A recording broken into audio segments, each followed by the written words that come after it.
Vamos continuar a história da Escola de Mistérios do Olho de Horus, uma casta sacerdotal fechada que foi um verdadeiro poder no Egito.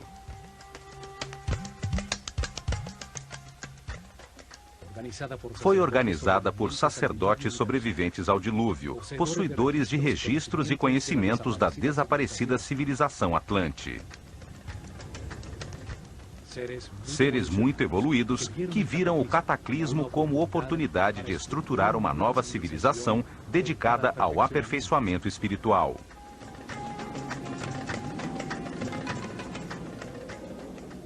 Utilizaram os templos como livros vivos para revelar as verdades sobre Deus e o funcionamento do universo, acelerando a evolução de seu povo.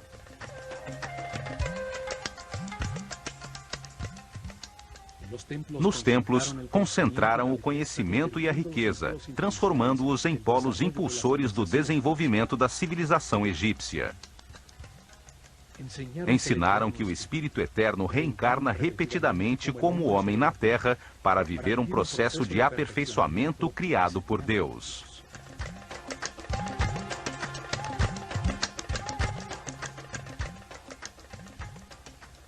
Encarna em diferentes corpos, nasce em diferentes famílias, lugares e épocas, em diferentes circunstâncias materiais, econômicas e de saúde.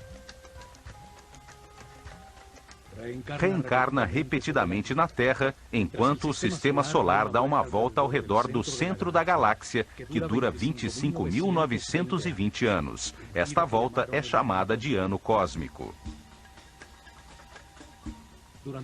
Durante esse ciclo, a consciência do homem é influenciada pela energia de diferentes constelações. Assim como as estações climáticas, as constelações determinam os processos necessários à evolução.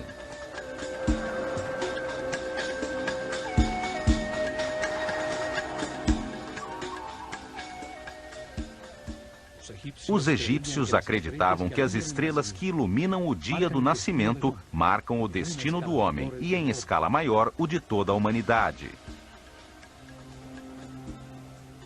Entendiam o destino como as dificuldades da vida, o que se deve experimentar para que se aprenda. Acreditavam que o homem chega à verdade comparando os extremos, num universo dual de contrastes de luz e escuridão.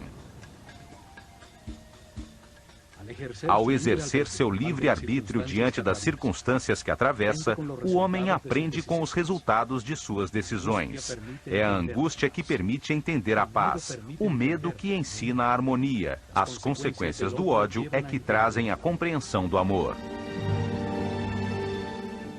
Assim, vida após vida, há um processo de aperfeiçoamento espiritual.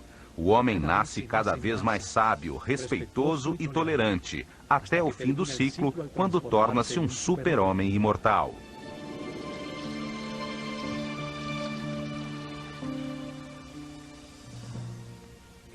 Nesse momento de iluminação, lembra-se de todas as vidas, da corrente de erros que cometeu, entendendo que, graças a eles, compreende hoje a razão de sua existência. Em paz e harmonia, com um altíssimo nível de energia vital, irradiando permanentemente amor, conquista seus poderes superiores e chega ao ciclo seguinte de evolução numa escala mais alta da realidade. O processo evolutivo transforma a sua animalidade original, tornando-o um mestre elevado, um respeitoso ser imortal, capaz de experimentar a ausência de limitações.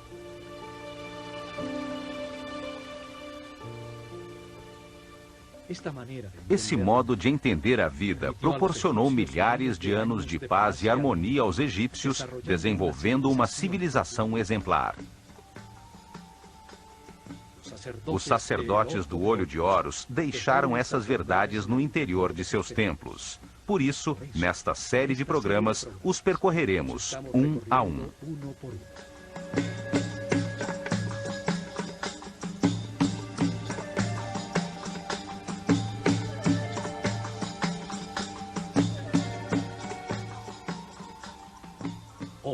Hoje, como pesquisadores, vamos chegar até a planície de Gizé para entender a mensagem da esfinge. Uma mensagem que nos chega através do tempo, pois esse monólito de pedra é uma marca indestrutível para os pesquisadores do futuro.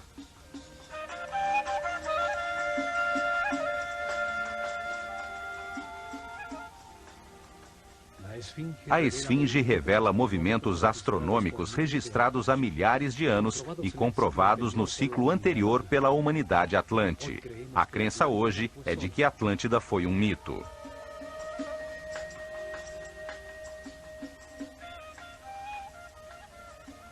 Lembremos que a história contada por Platão sobre o desaparecimento da Atlântida tem origem egípcia.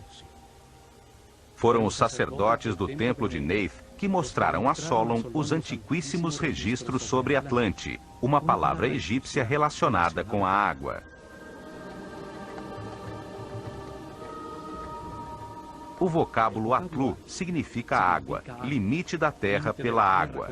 Ante significa divisão de terra. A palavra composta Atlante significa, portanto, terra dividida pela água. Na história de Platão, a capital da Atlântida, Poseidones, era uma belíssima cidade formada por círculos de terra separados por canais de água.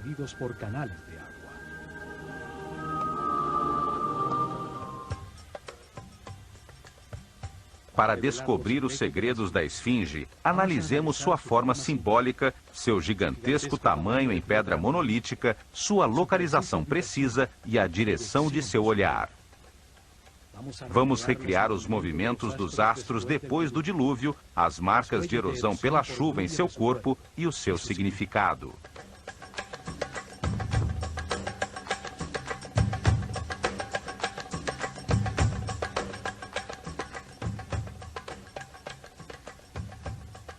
Os sacerdotes sobreviventes ao cataclismo Atlante esculpiram uma gigantesca forma simbólica com uma série de signos astronômicos, um relógio que marca os ciclos maiores do sistema solar na galáxia. Analisaremos estes signos para entender que a esfinge é o maior e mais antigo registro do tempo sobre o planeta. A primeira data marcada é a do Zep Tepi, o Tempo Novo, o momento em que se inicia o tempo zero da nova civilização depois do dilúvio.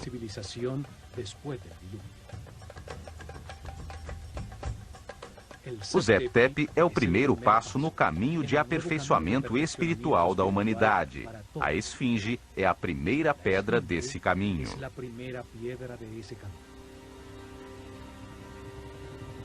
A segunda data estabelecida é a do último cataclismo, que aconteceu há 13.000 anos.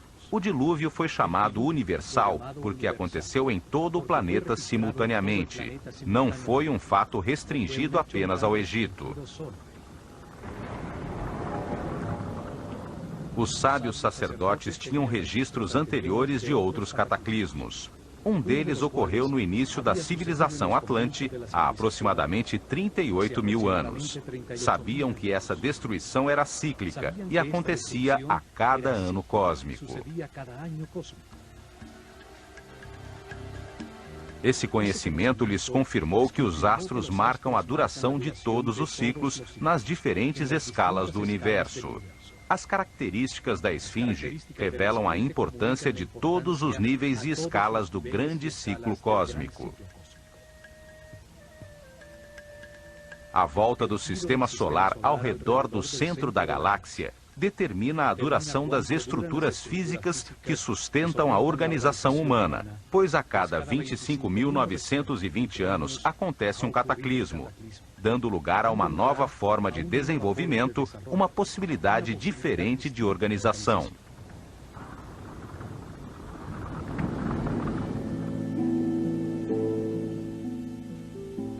As estruturas que organizam a vida e o desenvolvimento da humanidade sofrem destruições periódicas. Ao final de cada ciclo cósmico, grandes mudanças acontecem no Sol, causando fortes alterações climáticas que destroem tudo o que foi construído na Terra. Os sacerdotes do Olho de Horus ensinaram que isso fazia parte do processo criado por Deus para permitir novos desenvolvimentos sobre a Terra, novas expressões que permitam encontrar diferentes formas de ver o universo. É como se o corpo da humanidade morresse a cada 25.920 anos para renascer numa forma mais perfeita, assim como acontece com o homem, mas na escala coletiva de uma mente maior.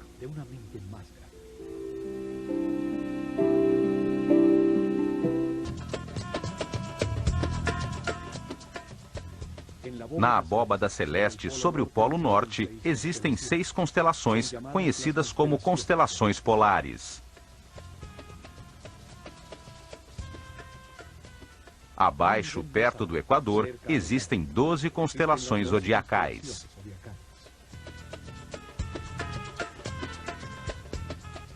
Se soubermos sobre qual das 6 constelações polares e das 12 constelações zodiacais está situada a Terra num determinado momento, poderemos estabelecer a data correspondente. O sistema solar dá voltas ao redor da galáxia sobre uma linha imaginária chamada eclíptica. Cada volta dura 25.920 anos, um ciclo eterno, chamado de ano cósmico pelos sacerdotes egípcios.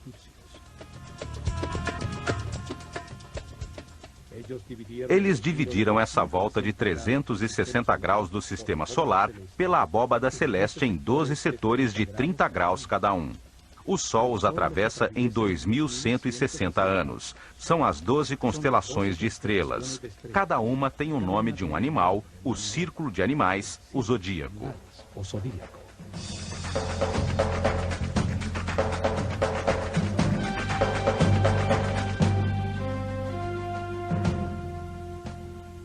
É durante essa volta que o planeta recebe as diferentes energias das 12 constelações ou signos zodiacais, que definem o destino do homem em cada reencarnação e as circunstâncias difíceis de aprendizado que deve viver.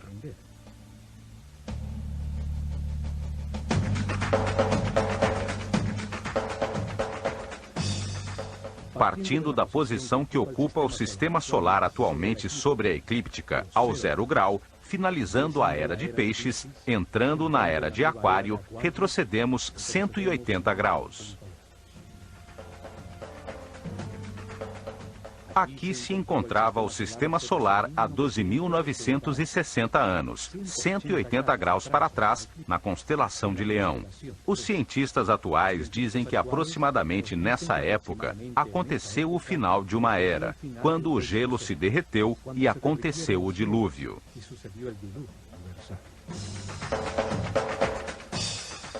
A forma da esfinge une os dois símbolos que representam a constelação zodiacal e a constelação polar nos céus, o leão e o homem, dando uma precisa marcação do tempo.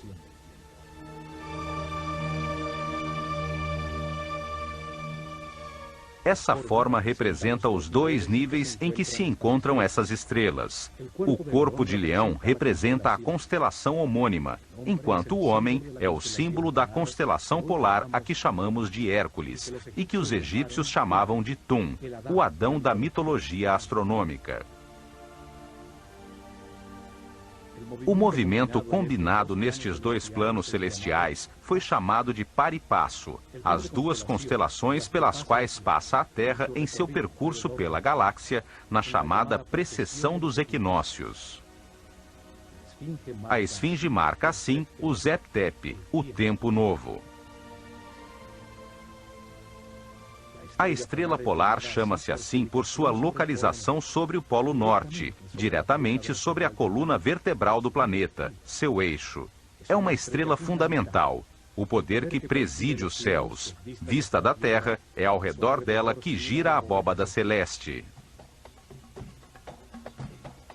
A inclinação do eixo de rotação do planeta em relação ao Sol muda lentamente durante o percurso cósmico e aponta num segundo círculo, mais acima no céu, para 6 diferentes estrelas polares.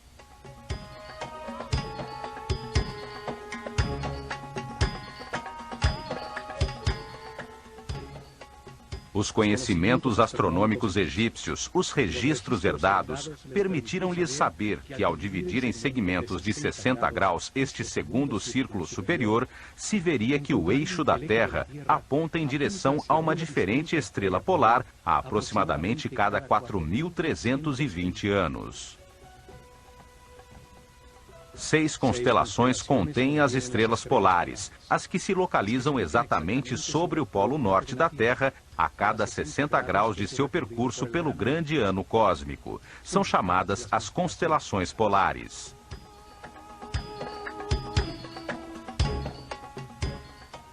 Na constelação da Ursa Menor está a estrela Polaris, localizada atualmente sobre o polo norte. É a estrela que guia os navegadores. Há 4.320 anos, a estrela polar era Alfa Draconis, situada na constelação de Draco, o dragão.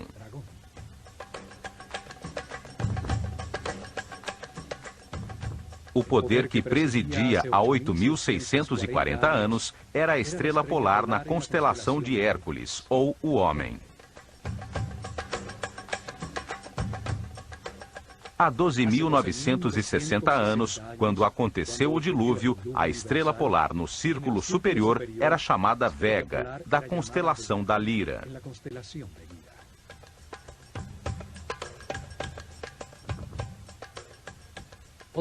E 60 graus antes, ou há 17.280 anos, brilhava sobre o Polo Norte a estrela Deneb, na constelação de Signos, o Cisne.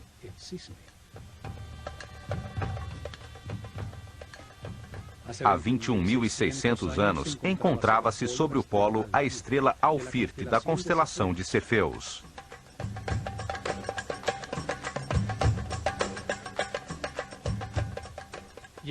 E exatamente há 25.920 anos, ou uma volta completa do chamado ano cósmico, a estrela Polaris, da Ursa Menor, brilhava sobre o polo, como atualmente.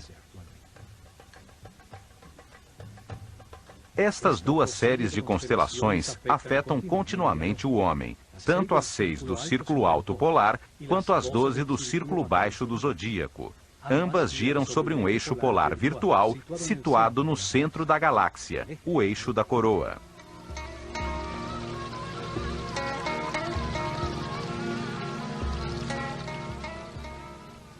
Para os egípcios, toda a abóbada celeste descansa nestas colunas polares, distribuídas simetricamente a cada 60 graus sobre o círculo, para onde aponta o polo da Terra em seu percurso com o sistema solar pela galáxia. A antiguidade e a precisão dos registros egípcios é evidente. Os sacerdotes guardiães do tempo herdaram registros astronômicos de mais de 26.000 anos. Os astrônomos atuais comprovam estes dois movimentos e os chamam a precessão dos equinócios, pois foram comprovados através das mudanças na linha dos equinócios. O Sol visto da Terra durante um ano solar parece ter 4 esquinas, 4 posições que limitam seus movimentos no horizonte. São definidas pelos solstícios e equinócios de verão e de inverno. O solstício de verão, dia 21 de junho, é o dia mais longo, com a noite mais curta do ano. O solstício de inverno, 22 de dezembro, é o dia mais curto, com a noite mais longa do ano. Os equinócios de verão e de inverno são 4 dias em que o dia e a noite são do mesmo tamanho.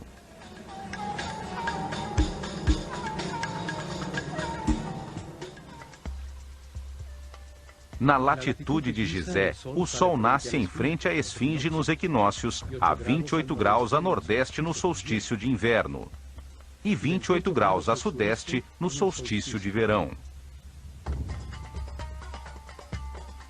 Sendo o dia e a noite iguais, são dias de equilíbrio energético entre a luz e a escuridão.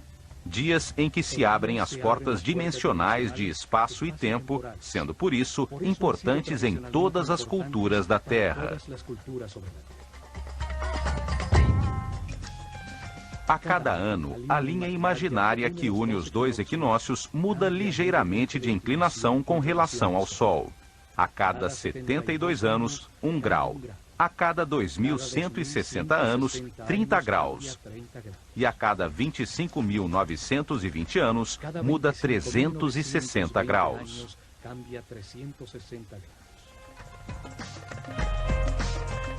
Assim, o que se conhece hoje como precessão dos equinócios corresponde exatamente aos ciclos definidos pelos antigos no par e passo, os dois níveis da volta que correspondem ao grande ano cósmico. A forma da esfinge, ao unir o signo de Leão com o do homem da constelação de Hércules, marca o momento imediatamente após o dilúvio, uma catástrofe que acontece periodicamente no final do grande ciclo cósmico, a cada 25.920 anos.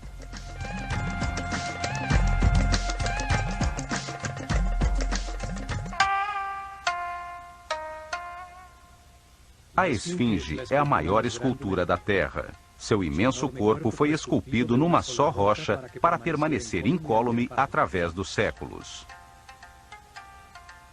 É um gigantesco monólito, uma única rocha talhada na planície de Gizé, com 80 metros de comprimento, 13 de largura e 20 de altura.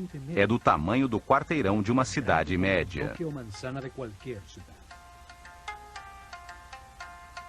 Para dar forma ao seu corpo, cortaram e retiraram a pedra em enormes blocos, que usaram depois para construir em frente a ela 2 templos maciços.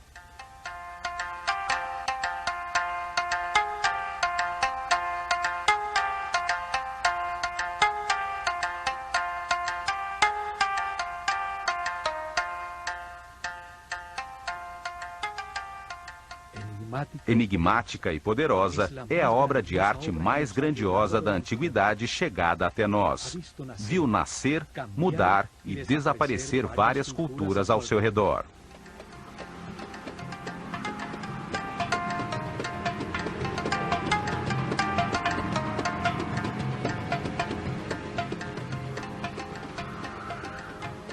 A esfinge está situada num ponto muito especial na Terra, a planície de Gizé, também conhecida como Rostal no antiquíssimo livro dos mortos.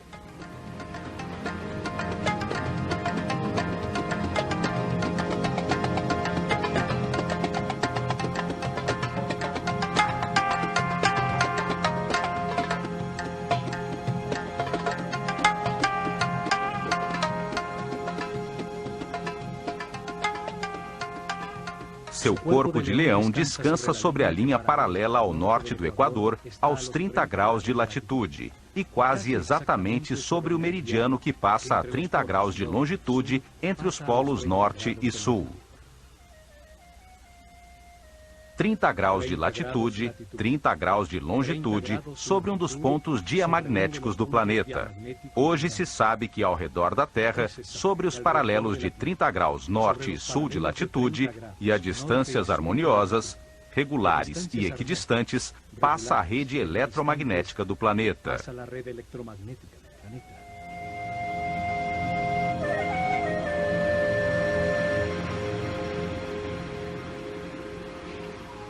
Todos os seres vivos, sem exceção, têm uma rede nevrálgica, uma matriz que capta e distribui de uma maneira harmoniosa a energia que todo o corpo necessita. A Terra está rodeada por essa rede geometricamente pura, de linhas equidistantes, baseadas em poliedros regulares, por onde passa a energia que a mantém viva.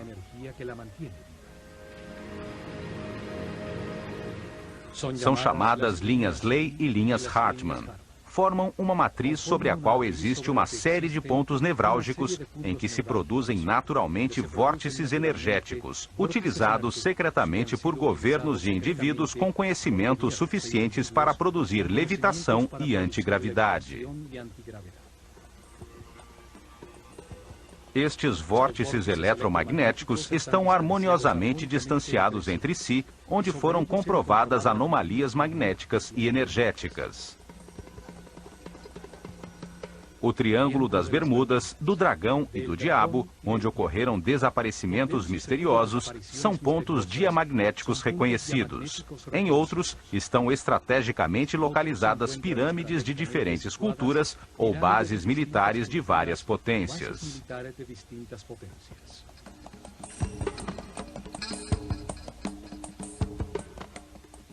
Utilizando a tecnologia adequada, pode-se aproveitar a energia do planeta sobre esses pontos nevrálgicos para anular a gravidade de qualquer objeto em seu campo de ação.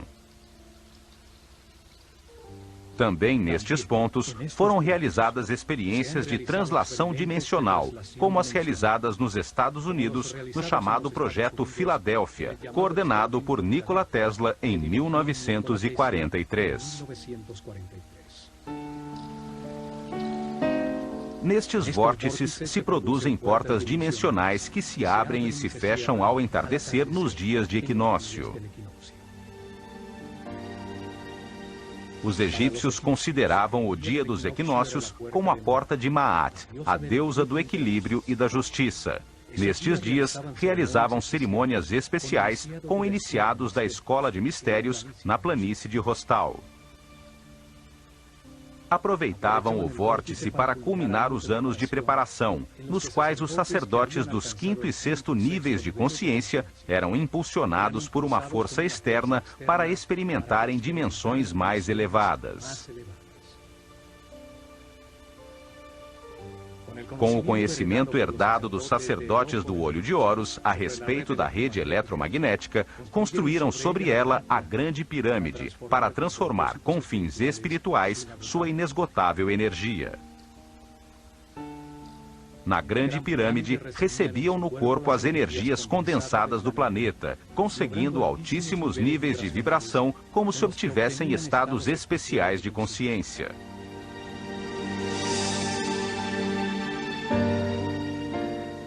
A Grande Pirâmide foi chamada de Arca de Har-Mako e foi construída sobre um vórtice eletromagnético para ser usada no dia do equinócio, quando os domínios da luz e da escuridão estão equilibrados pela deusa Maat.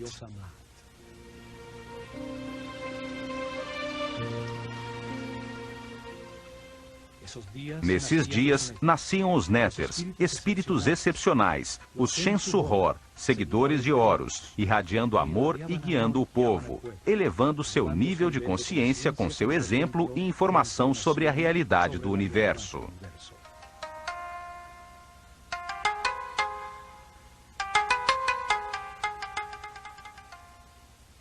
No Livro dos Mortos, na quinta divisão, chamada Rostal, aparece uma forma piramidal protegida em sua base por duas esfinges com forma de leão, que, olhando o sol em cada equinócio, protegem a entrada do reino de Sokar.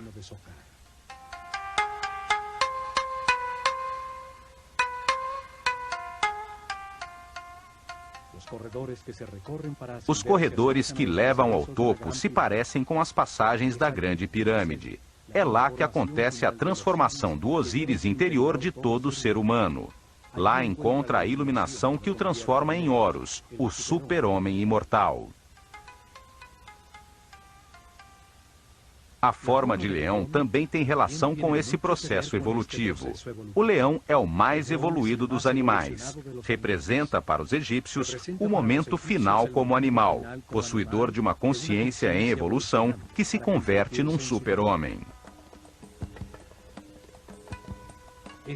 Estas e outro grande número de considerações fazem do lugar onde está localizada a esfinge algo muito especial, além da crença de que a esfinge é apenas uma escultura e a Grande Pirâmide um túmulo. Duas razões deram lugar à crença de que o faraó Khefren, que reinou do ano 2520 a 2494 a.C., foi quem ordenou que a esfinge fosse talhada num só bloco de pedra. A primeira é que acham o seu rosto parecido com o de uma estátua de diorita negra do faraó Khefren, que foi encontrada enterrada de cabeça para baixo, muito perto da esfinge, no chamado Templo do Vale. Na estátua, aparece com um falcão no ombro. Retocamos digitalmente a esfinge para ter ideia da forma original do seu rosto.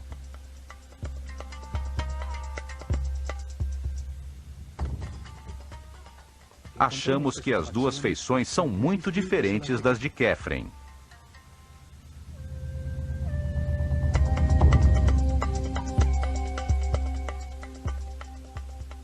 Sabe-se que a esfinge foi chamada de Abu-Hol e durante muito tempo foi pintada de vermelho, a cor do Egito.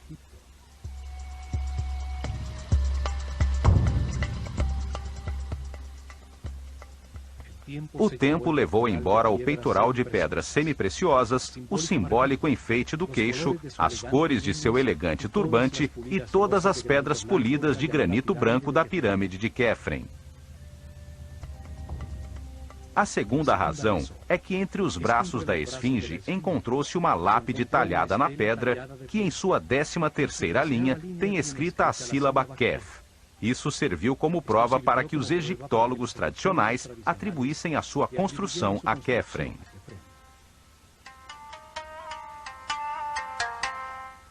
A lápide foi escrita pelo faraó Tutmoses IV, que reinou de 1401 a 1391 a.C., para comemorar a restauração e retirada da areia que a cobria.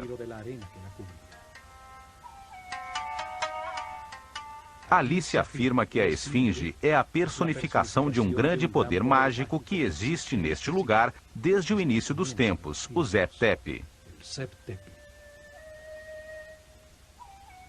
Seu texto narra que, sendo Tutmoses IV muito jovem, viu num sonho o rosto da esfinge, dizendo-lhe que o tornaria faraó se a livrasse da areia que a cobria até o pescoço.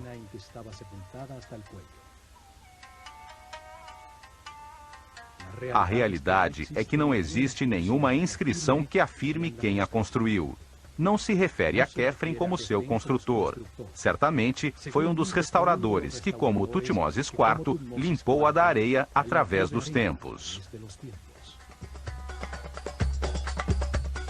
Em outra pedra talhada, chamada a Lápide do Inventário, encontrada em Gizé por Auguste Mariette, se afirma que o faraó Quéops, antecessor de Khephren, ordenou construir um templo ao lado da esfinge, o que prova que ela já estava lá, e que seu sucessor não pode ter sido o construtor.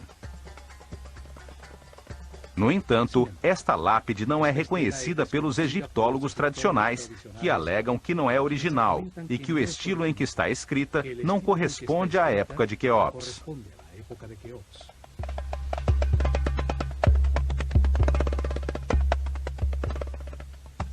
A realidade é que a esfinge permaneceu sepultada na areia por milhares de anos. Várias vezes, governantes benévolos ordenaram limpá-la, ficando descoberta durante algum tempo, para logo voltar a cair no esquecimento.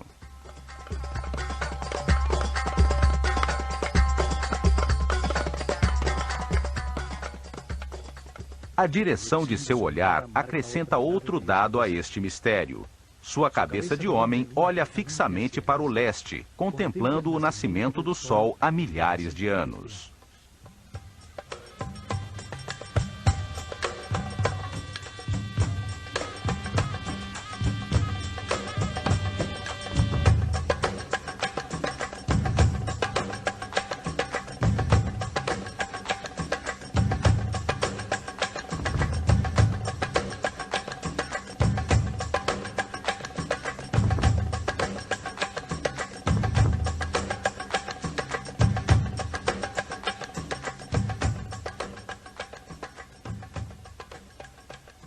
Seu olhar marca intencional e precisamente o ponto no horizonte onde nasce o Sol nos equinócios, o verdadeiro leste, o ponto de cruzamento dimensional. A linha imaginária que, passando pelo Sol, une o equinócio de verão e o de inverno, é utilizada atualmente para medir, com a variação de seu ângulo, o grande ano cósmico, a precessão dos equinócios. Seu ângulo muda 1 grau a cada 72 anos. Move-se 30 graus em 2.160 anos, 360 graus em 25.920 anos. É a marca do ano cósmico, o ciclo que determina as reencarnações do homem e a chegada dos cataclismos periódicos.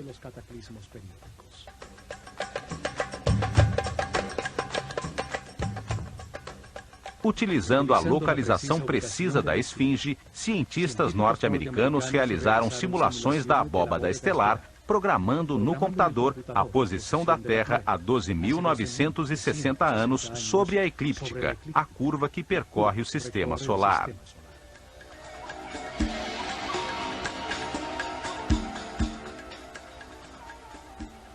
Ficou confirmado que, nesse momento, no ponto exato para onde a esfinge olha, o ponto no horizonte situado ao leste verdadeiro, aos 30 graus de latitude, surgiam todas as noites as estrelas da constelação de Leão. A esfinge olhava no horizonte à sua frente as estrelas do signo zodiacal de Leão, a constelação que atravessava o sistema solar naquele momento, confirmando a mensagem do tempo, de sua forma simbólica e de sua localização exata. Nesse mesmo momento, a 90 graus sobre o mesmo horizonte, mas olhando em direção ao sul, situava-se a constelação de Órion, 9 graus sobre a linha do meridiano norte-sul. Enquanto a estrela Sírio, a mais importante para os egípcios, pois a sua aparição anunciava a enchente do Nilo, se situava ao nível do chão, 14 graus à esquerda do meridiano.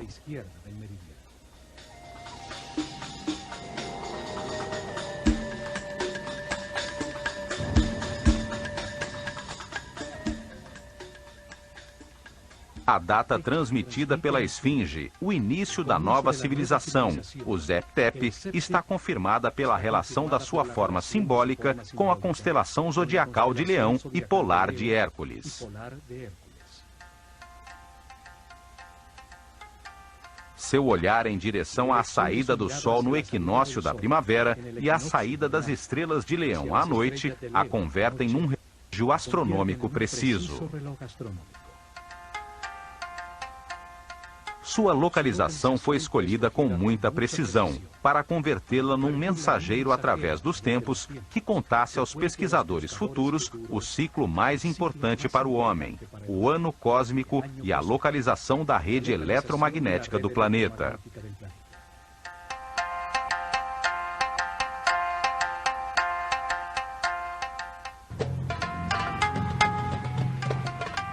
Outro elemento na esfinge também confirma o Zep-Tep, o momento de sua construção. Trata-se de uma prova de origem geológica e climática. Em 1960, o matemático francês René Schwaller de Lubbock afirmou que o corpo leonino da esfinge apresenta sinais de erosão provocada pela chuva.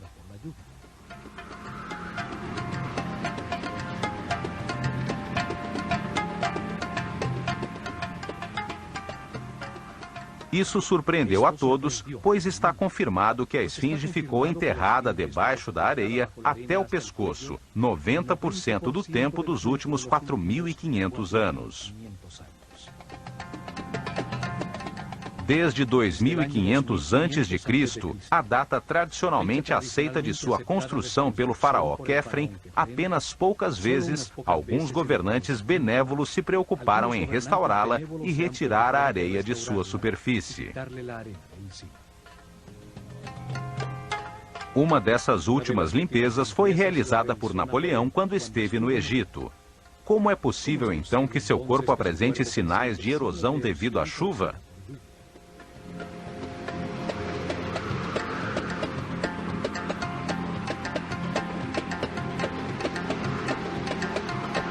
Está mais do que comprovado que o clima do Egito, árido e pouco chuvoso, não se modificou nos últimos 4.500 anos. Os cientistas nos dizem que a mudança climática radical que aconteceu nessa região no fim do Pleistoceno converteu-a, aos poucos, no deserto que vemos agora.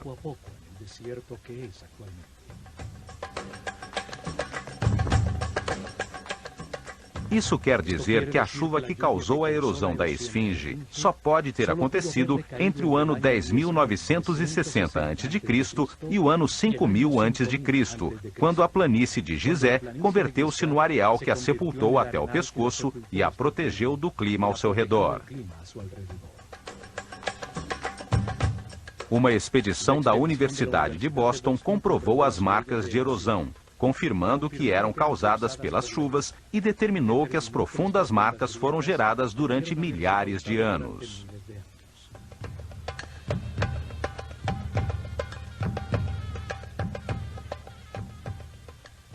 Isso confirma a antiguidade da esfinge e centra a atenção sobre a polêmica que existe entre os egiptólogos tradicionais, que não chegaram a um acordo sobre quando, de fato, começou essa civilização.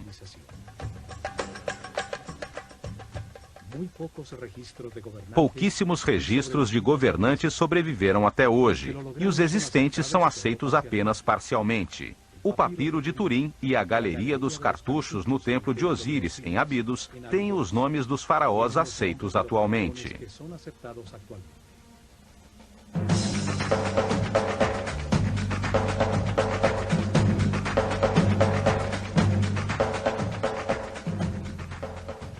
Desde o primeiro faraó, o lendário rei Menes, que aparece na tabuleta de Narmer, a quem se atribui a unificação do Egito ao redor do ano 3000 a.C., dando início à primeira dinastia da história oficialmente aceita.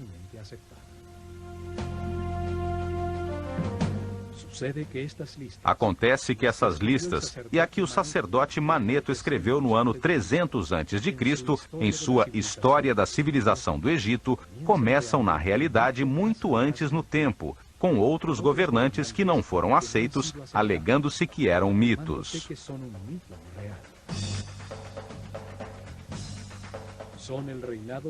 São o reinado de Shensuor, seguidores de Horus, os divinos ancestrais, seres iluminados que teriam governado o Egito durante 13.900 anos.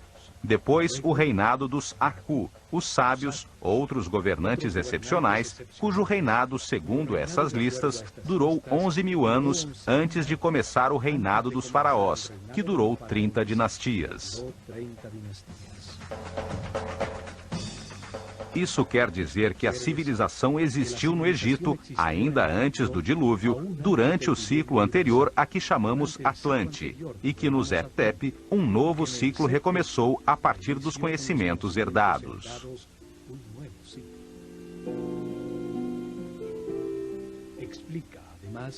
Além disso, isso explica uma das incoerências da história oficial, que situa o início da civilização por volta do ano 3000 a.C.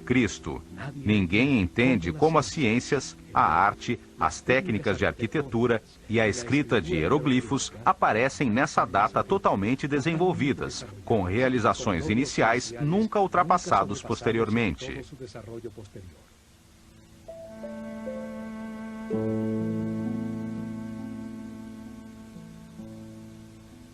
Não se entende como o complexo de Saqqara aparece de repente do nada, com ladrilhos cozidos, finíssimos acabamentos cerâmicos, harmoniosos detalhes arquitetônicos, colunas e pirâmides capazes de resistir durante milênios.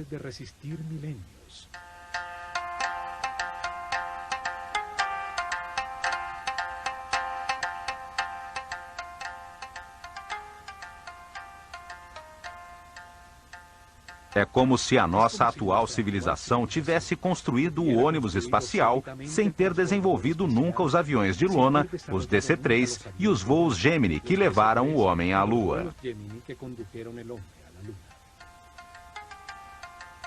É evidente que a civilização egípcia herdou conhecimentos do ciclo anterior Atlante e que foi guiada em seus primórdios por uma casta sacerdotal de seres muito evoluídos espiritualmente, como afirmam as listas de governantes que chegaram até nós.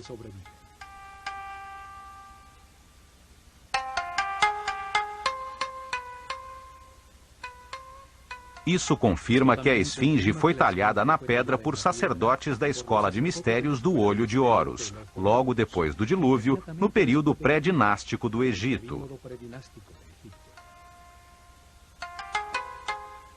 A esfinge é uma imensa escultura, construída em uma só peça para resistir incólume à passagem dos séculos.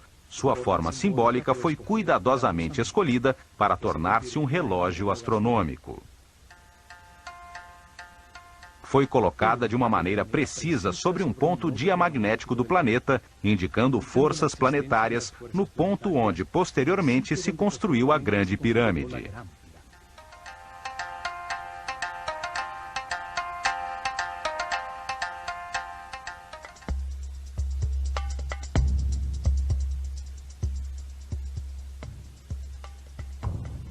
Seu olhar dirigido ao ponto preciso no horizonte onde surge o Sol no dia do equinócio indica a importância da Porta de Maat, a entrada ao reino de Sokar, o momento onde o dia e a noite têm a mesma duração. Neste universo de contrastes, somente através do equilíbrio entre a luz e a escuridão, ao comparar-se os extremos da dualidade, pode-se encontrar a unidade. Consegue-se essa compreensão através da experimentação dos resultados das decisões tomadas ao longo de muitas reencarnações, encontrando o caminho do respeito e tolerância que conduz à paz e à harmonia. Esta mensagem é transmitida em todos os templos da civilização egípcia. O caminho do aperfeiçoamento através da reencarnação para chegar à iluminação era a sua crença fundamental. A esfinge confirma também a antiguidade da civilização egípcia, o momento do novo começo, do Zep-Tep, há 12.900 anos, quando as estrelas da constelação de Leão brilhavam sobre ela.